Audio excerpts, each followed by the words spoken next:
Página 10. Lucifer el Diablo en la Edad Media. Jeffrey Burton Russell, 1984, capítulo 1. La vida de Lucifer, el mal es real e inmediato.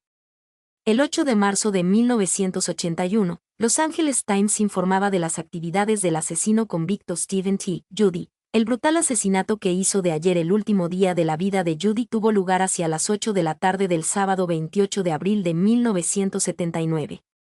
Tenny Lee Chastain, de 23 años, llevaba a sus niños, Misty Ann, de 5, Steven, de 4, y Mark, de 2, a la guardería, de camino hacia su trabajo en un supermercado de Indianápolis, cuando se retiró a un lado de la carretera a señas de un hombre que le indicaba que tenía problemas con el coche.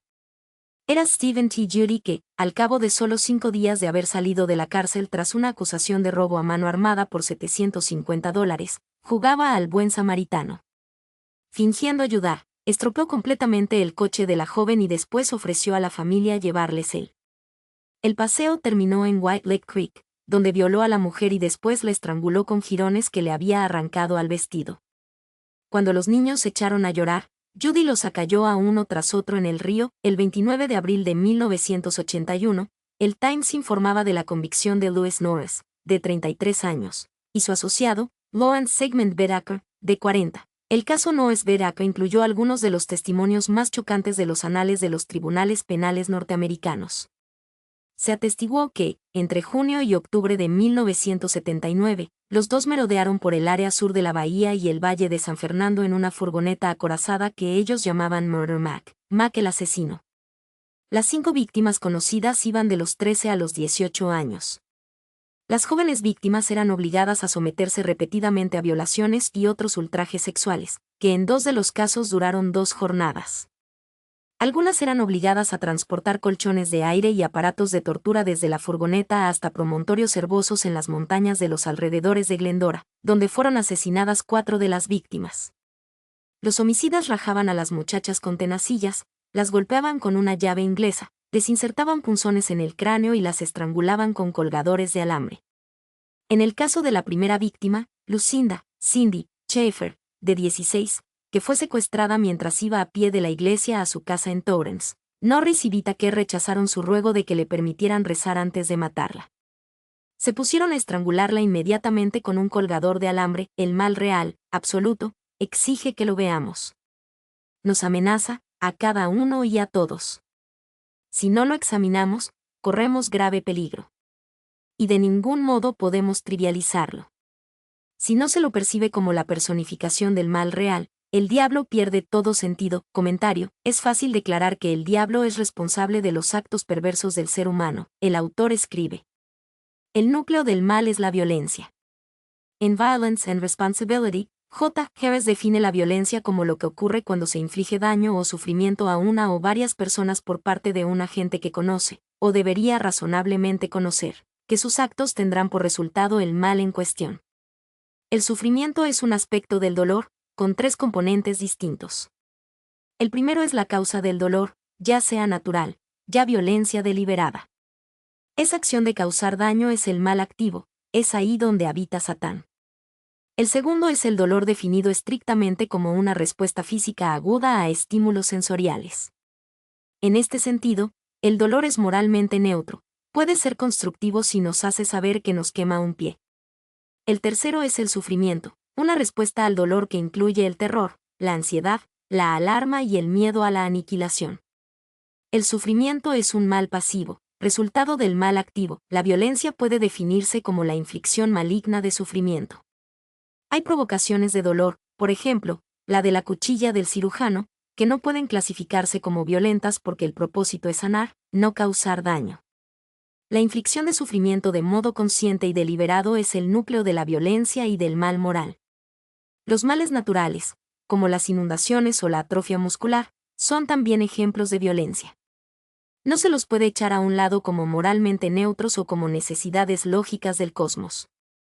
Si Dios es responsable del mundo, lo es de esos males naturales y del sufrimiento que comportan. La doctrina del doble efecto no puede liberar a Dios de responsabilidad. El doble efecto es la distinción entre lo que una persona pretende estrictamente y aquello que esa persona prevé como resultado probable de un acto. Por ejemplo, Si una persona ve a otras dos ahogándose a cierta distancia, puede nadar para salvar a una, con el ánimo de hacerle el bien aún sabiendo que la otra probablemente se ahogará. Las limitaciones del doble efecto quedan claras con otro ejemplo. Una persona desencadena una guerra nuclear con la intención de liberar al mundo de injusticia. Parece imposible que un Dios omnisciente no se proponga lo que, de modo absoluto, sabe que serán las consecuencias. Dios sabe, de modo seguro y claro, que al crear el cosmos lo crea con niños torturados. Actualmente, se enfrentan dos corrientes de pensamiento. Una de ellas nos aleja del sentido del mal. El vago igualitarismo de nuestros tiempos insiste en que no hay pautas cualitativas. Si no hay pautas de valor entre las preferencias personales, entonces nada es realmente bueno o malo, incluyendo los actos de Norris y Whittaker. La corriente contraria es una conciencia renovada del mal, a veces vinculada a un interés reavivado por el diablo. Un elemento de esta corriente es el auge del cristianismo evangélico, aunque ha quedado superado por un escepticismo creciente entre los católicos acerca de la existencia del diablo, pese a las advertencias del Papa Pablo VI. La conciencia renovada del mal deriva de los acontecimientos del siglo XX. Desde 1914, guerras mundiales, desarraigos y crímenes, campos de concentración, estados totalitarios, el genocidio de judíos y de camboyanos, y la amplia difusión del hambre en un mundo de riqueza, han pulverizado las suposiciones del progresismo secular. Aeroplanos, misiles y napalm son concreciones físicas de lo demoníaco en nuestros días. Los horrores del siglo XX han llevado a reconsiderar supuestos de progreso y a una disposición mayor a creer que el mal es radicalmente inherente a la naturaleza humana y quizá al cosmos. El progresismo secular padece un vacío lógico en su centro. Si no existen absolutos que trasciendan a la humanidad, entonces no existe nada que pueda llevar a la humanidad en ninguna dirección particular y nos movemos al azar. Sin su objetivo, el movimiento no tiene significado. Si nuestro objetivo es tal ciudad, podemos avanzar trazando el camino hasta tal ciudad y yendo hacia ella, pero si no tenemos objetivo, el avanzar 1 kilómetro hacia tal ciudad o hacia cualquier otra es un movimiento sin sentido, no un progreso. Decir que el hombre establece sus propios objetivos es una evasión, porque los fines humanos cambian con frecuencia y radicalmente. Se puede progresar en términos de tal o cual objetivo limitado, pero, a menos que haya un fin general y definitivo, no es posible hablar de progreso global.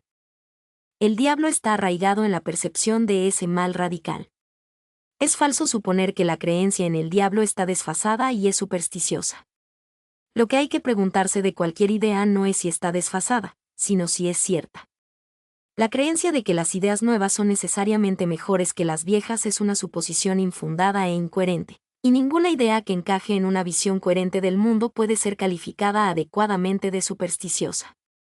Los que creen en el diablo sin encajarlo en su visión del mundo quizás sí sean supersticiosos, pero los que disponen de una estructura coherente que incluya ese concepto no lo son.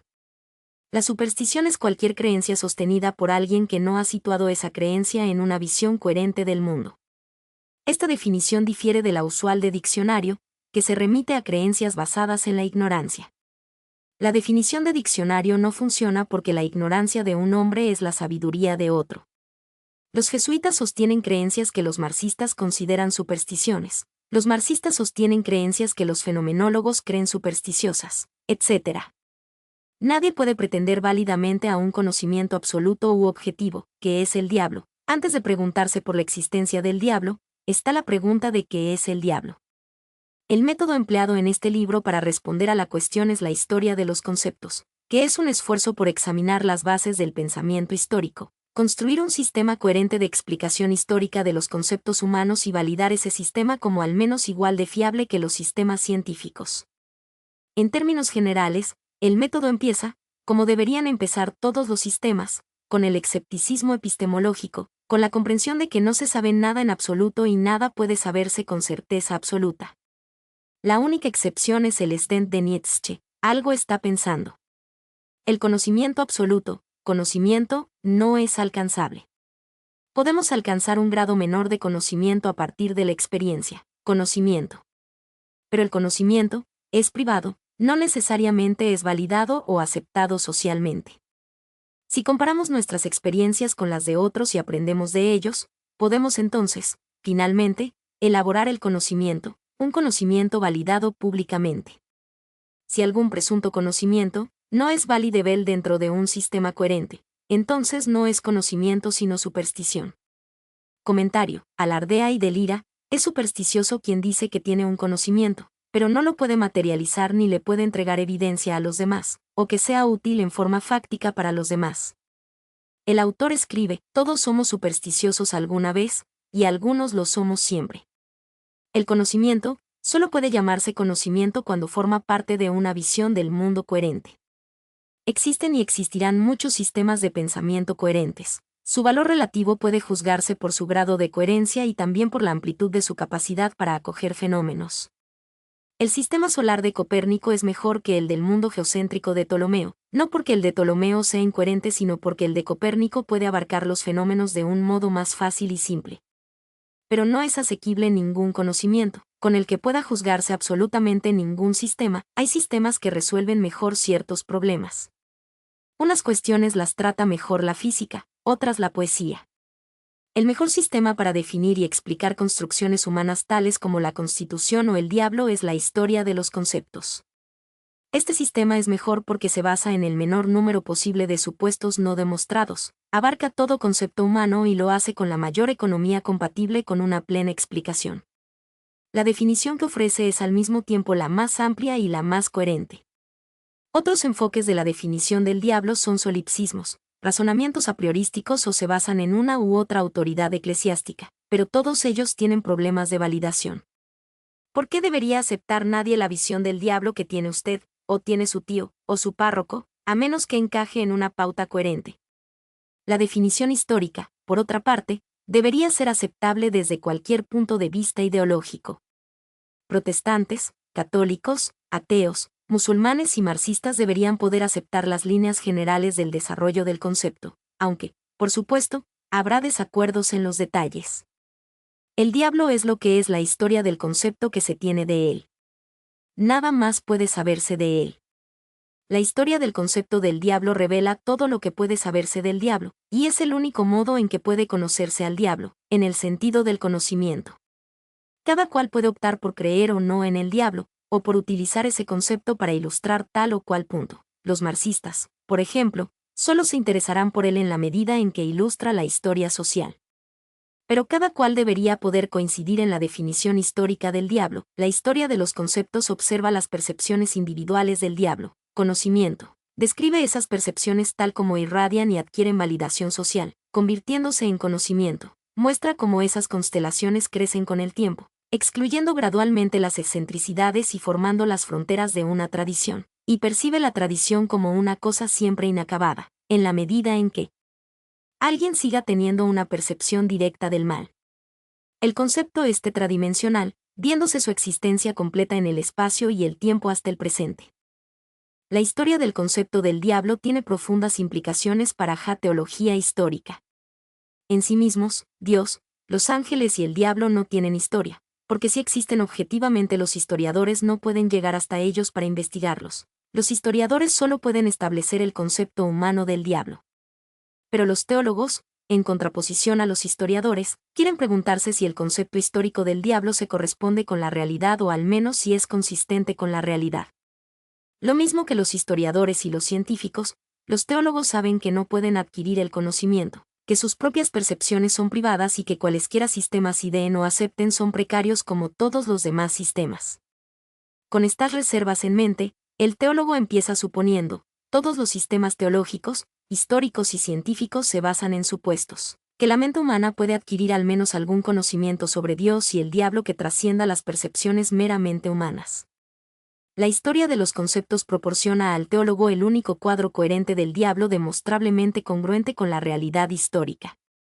Los teólogos historiadores pueden, personalmente, aceptar o rechazar la tradición histórica, pero no pueden definir significativamente al diablo en términos que les sean ajenos. Los historiadores trazan las líneas del desarrollo de un concepto sin ninguna clase de afirmación en cuanto a su veracidad religiosa. Los teólogos historiadores utilizan estas líneas para distinguir entre los desarrollos legítimos y los ilegítimos, entre las ideas duraderas y las que no encajan duraderamente en la tradición. La idea del desarrollo de la doctrina tiene sus dificultades. Ya no esperamos las respuestas claras que esperaba J. H. Newman. La posibilidad de que la tradición entera sea objetivamente falsa no desaparece. Ninguna tradición basada en supuestos falsos ha tenido ninguna validez. Pero el único modo en que puede definirse el diablo es por medio de su tradición, y si la tradición se hace demasiado intrincada, incoherente o extraviada, entonces se hace errónea. Pero si la tradición es falsa, entonces no tenemos absolutamente ninguna idea sobre el diablo, y cualquier afirmación sobre él carece de todo sentido, filosófica y literalmente. Si se utiliza mal, el método puede generar una tautología, creemos porque creemos. Pero la validación de la creencia no es la creencia misma, es, más bien, la tradición demostrable de lo que ha creído la comunidad en el espacio y el tiempo, combinada con una atención crítica en la eliminación de distorsiones y detalles innecesarios. Las alternativas a la creencia en la tradición entendida como vehículo de verdad son, dejando de lado el escepticismo, el solipsismo y la tautología 1, la observación empírica, inaplicable a seres tales como el diablo, inobservables normalmente. Por medio de los sentidos. 2. El consenso erudito democrático, siempre cambiante. 3. La confianza en la sola escritura. Basada a su vez en supuestos indemostrables en cuanto a que la escritura sea objetivamente cierta y sea la única fuente de revelación. El esfuerzo por basar la comprensión teológica exclusivamente en las escrituras topa con muchas dificultades. 1. Las propias escrituras dependen de la tradición. El canon del Nuevo Testamento no quedó establecido hasta el siglo IV. 2. Los estudiosos discrepan en cuanto a la fidelidad a la realidad histórica en las diferentes secciones de la Escritura. 3. Cualesquiera lecturas se hagan de la Escritura, e incluimos expresamente las traducciones, son interpretaciones o exagests. 4. La confianza en la Escritura es inaceptable para los no cristianos. 5. Casi todas las doctrinas cristianas, incluyendo la Trinidad y la Cristología además del diablo, solo son vagas y están incoadas en la Escritura, y exigen largas discusiones y debates. Para desarrollarse. El papel del diablo, por supuesto, es al menos tan fuerte en el Nuevo Testamento como en la tradición subsiguiente.